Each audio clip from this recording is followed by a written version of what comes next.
Assalamualaikum warahmatullahi wabarakatuh. Sebelumnya perkenalkan, saya Karina Hamsir, mahasiswa semester 4 Prodi Akuntansi Fakultas Ekonomi dan Bisnis Universitas Kairo.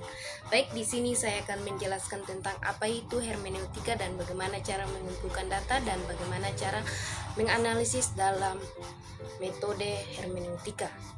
Langsung saja, untuk mempersingkatkan waktu, saya akan menjelaskan tentang apa itu hermeneutika. Hermeneutika adalah cabang filsafat yang mempelajari tentang interpretasi makna, yang dimana nama hermeneutika diambil dari kata kerja dalam bahasa Yunani hermeneun yang berarti menafsirkan, memberi pemahaman atau menerjemahkan.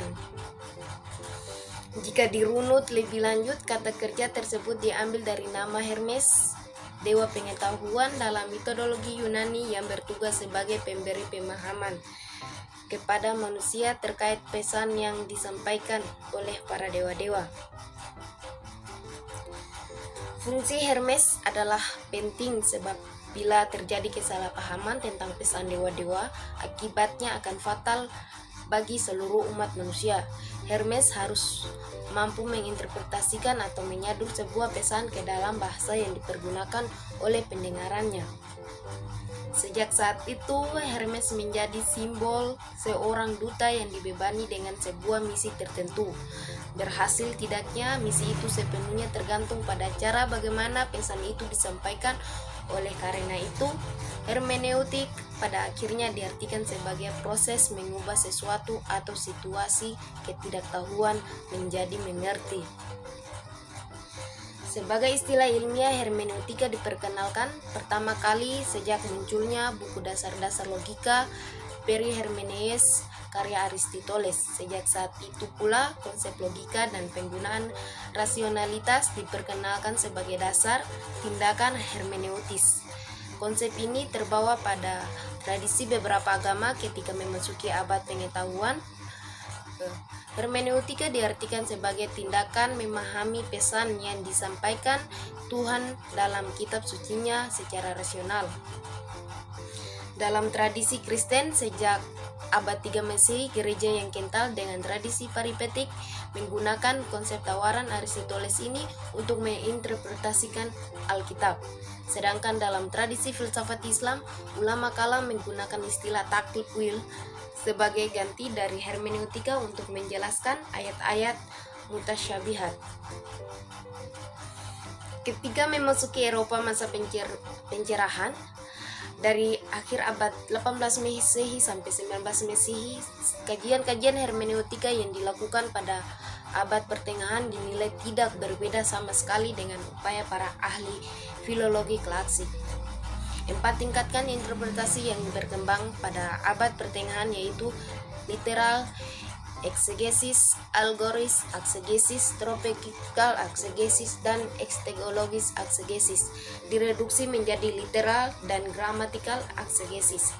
Butuh rujukan. Pemahaman ini diawali oleh seorang ahli filologi bernama Ernestis pada tahun 1761 dan terus dikembangkan oleh Franz August Wolff dan Franz Hals. Hermeneutika kemudian keluar dari disiplin filologi bahkan melampaui maksud dari tingkatkan interpretasi abad pertengahan ketika menyatakan bahwa proses interpretasi jauh lebih umum dari sekedar mencari makna dari sebuah teks. Ia kemudian menjadikan hermeneutika sebagai disiplin filsafat yang baru. Hal tersebut disetujui dan dikembangkan oleh Wilhelm Dilthey di ujung abad 19 Masehi.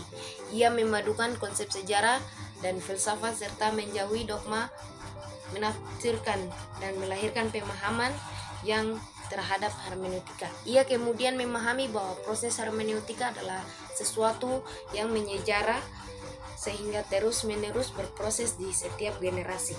Walaupun melahirkan pemahaman yang tumpang tindih, hubungan keilmuan yang dinamis akan sangat berperan untuk menyatukan kembali pemahaman dalam sudut pandang yang bersifat objektif. Secara etimologis, hermeneutik berasal dari kata Yunani hermeneuin yang berarti menafsirkan. Oleh karena itu, kata benda dari hermenia dapat diartikan sebagai penafsiran atau interpretasi. Istilah hermeneutik mencakup dua hal, yaitu yang pertama seni dan teori tentang pemahaman dan penafsiran terhadap simbol-simbol baik yang kebahasaan maupun non-kebahasaan. Pada awalnya hermeneutik digunakan untuk menafsirkan karya-karya sastra lama dan kitab suci. Akan tetapi dengan kemunculan aliran romantisme dan idealisme di Jerman, status hermeneutik berubah. Ya, selanjutnya cara mengumpulkan data dalam metode hermeneutika. Teknik pengumpulan data dalam penelitian ini dilakukan penulis berdasarkan kebutuhan dalam penganalisian dan pengkajian objek yang diteliti. Analisis data dalam penelitian ini sudah dilakukan sejak penulis menentukan masalah yang akan dibahas. Analisis data yang dilakukan yang pertama adalah pengumpulan data berupa novel Sang Pemimpin karya Andrea Hinata serta sejumlah data yang terkait dengan objek penelitian yang dikaji seperti berita-berita terkait biografi penulis atau penerjemahan dokumen lainnya. Yang kedua, penelitian pustaka dengan mengkaji dan mempelajari berbagai literatur yang berkaitan dengan permasalahan yang diteliti untuk pendukung asumsi sebagai landasan teori permasalahan yang dibahas. Satunya mengenai teori hermeneutika. Yang ketiga, observasi pengertian. Pengertian observasi adalah teknik pengumpulan data yang dilakukan secara sistematis dan sengaja, yang dilakukan melalui pengamatan dan pencatatan gejala-gejala yang diselidiki. Observasi dilakukan bertujuan agar kita memperoleh gambaran yang jelas tentang masalahnya dan mungkin petunjuk-petunjuk tentang cara pemecahannya. Untuk penelitian ini, penulis menggunakan observasi tidak terstruktur, yaitu dengan menganalisa teks makna yang terkandung dalam novel Sang Pemimpin. Namun karena penulis tidak terlibat langsung atau berpartisipasi di dalamnya, sehingga semata-mata hanya sebagai pengamat saja. Yang keempat, wawancara. Metode wawancara yang diambil oleh peneliti yaitu tipe wawancara mendalam atau independent interview, di mana peneliti akan mewawancarai dua informan yang telah membaca novel Sang Pemimpin dan mengajukan pertanyaan dengan perspektif mereka mengenai isi dan makna yang terkandung dalam novel tersebut. Yang kelima, studi pustaka. Studi pustaka merupakan metode pengumpulan data dengan cara membaca atau memanfaatkan buku untuk memperoleh kesimpulan-kesimpulan atau pendapat ahli dengan menetapkan kesimpulan tersebut sebagai metode tersendiri untuk menemukan sesuatu pendapat baru yang lebih menekankan pengutipan untuk memperkuat uraian. Untuk memperlancarkan penelitian ini, maka penulis harus mengumpulkan informasi dari berbagai sumber buku, literatur, internet yang berkaitan dengan judul. Ya, selanjutnya cara menganalisis data dalam metode hermeneutika.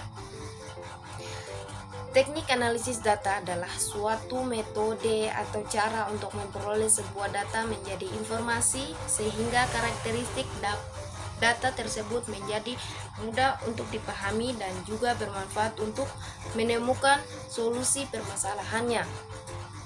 Yang terutama adalah masalah yang tentang sebuah penelitian atau analisis data juga bisa diartikan sebagai kegiatan yang dilakukan untuk merubah data hasil dari sebuah penelitian menjadi informasi yang nantinya bisa dipergunakan untuk mengambil sebuah kesimpulan.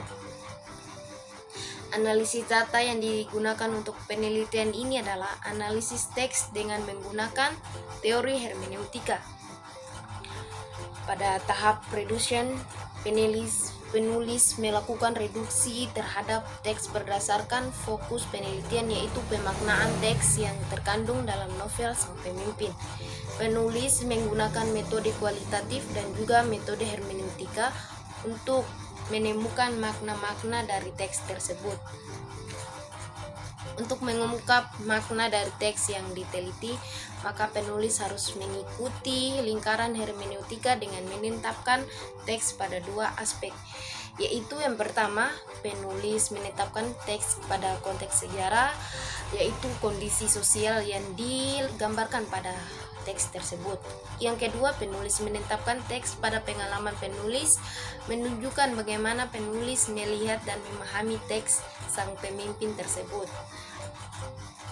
Berdasarkan pengalaman penulis dengan menggunakan metode hermeneutika sebagai sebuah metode untuk memahami atau menafsirkan sebuah teks.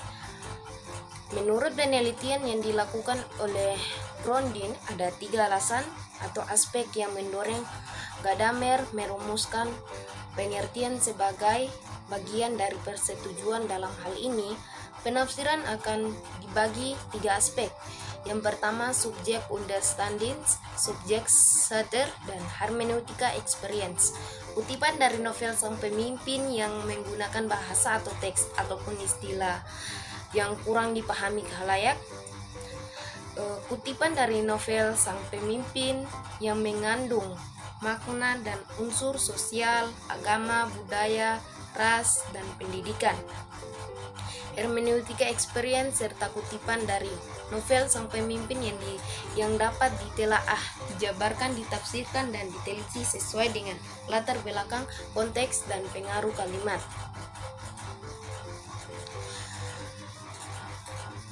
Ya, baik, itu saja yang dapat saya sampaikan. Wabillahi taufiq wal hidayah. Wassalamualaikum warahmatullahi wabarakatuh.